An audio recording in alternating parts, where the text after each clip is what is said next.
If your allotment has gone from thriving plot to jungle somewhere around the start of summer, you are not alone. It happens to almost everyone. One warm fortnight away and the weeds put on 6 inches, the courgettes turn into triffids, and the paths disappear. The good news is that an overgrown plot in late June or July is not a disaster. It is completely recoverable. Today, we are doing a full summer reset, clearing the chaos, fixing the soil, and getting you back to a harvest-ready plot before autumn. Before you start pulling things up, walk the whole plot and work out what is actually salvageable. Established crops like beans, squash, and tomatoes can usually push through a few weeks of neglect once the competition is removed. Bolted lettuce, leggy spinach, and anything that has gone to seed is best pulled now rather than nursed along. It is using up water and nutrients for no return. Make 2 mental piles as you walk. Rescue and remove. This 10-minute audit saves hours of wasted effort later. Start with the worst affected third of the plot rather than trying to tackle everything at once. A fully cleared section gives you a psychological win and somewhere to actually stand.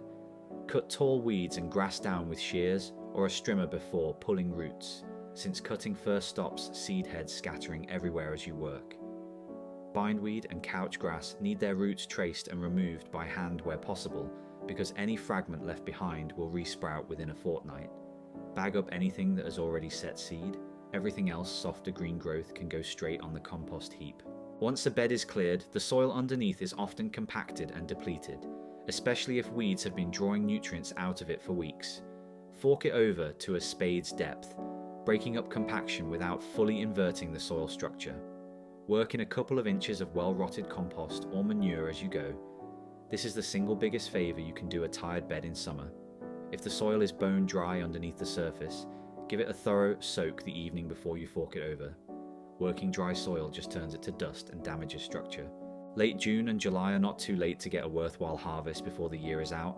Quick crops like radish, salad leaves, and spring onions can go from seed to plate in under 6 weeks.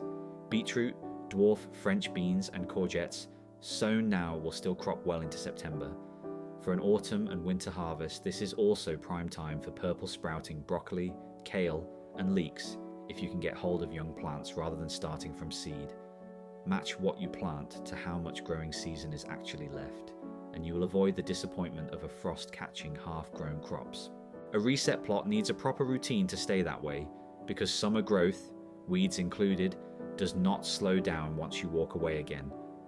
Water deeply 2 or 3 times a week rather than little and often. This encourages roots to grow downward instead of staying shallow and vulnerable to drying out.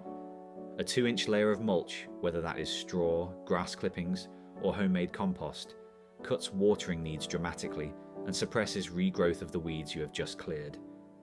Block out 15 minutes twice a week for a quick weeding pass. Little and often is far less effort than letting it build up again.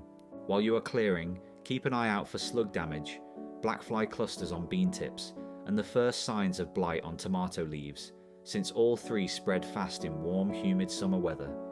Pinch out black fly colonies by hand or rinse them off with a strong jet of water rather than reaching straight for chemical sprays.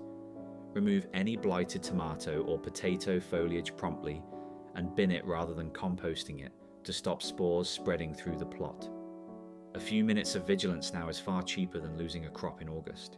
An overgrown allotment in summer is not a sign you have failed.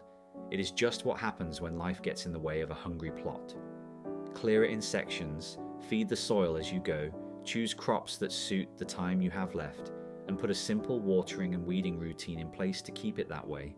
Do that, and a jungle in June can still be a genuinely productive plot by September. Get out there this weekend and reclaim it, one bed at a time.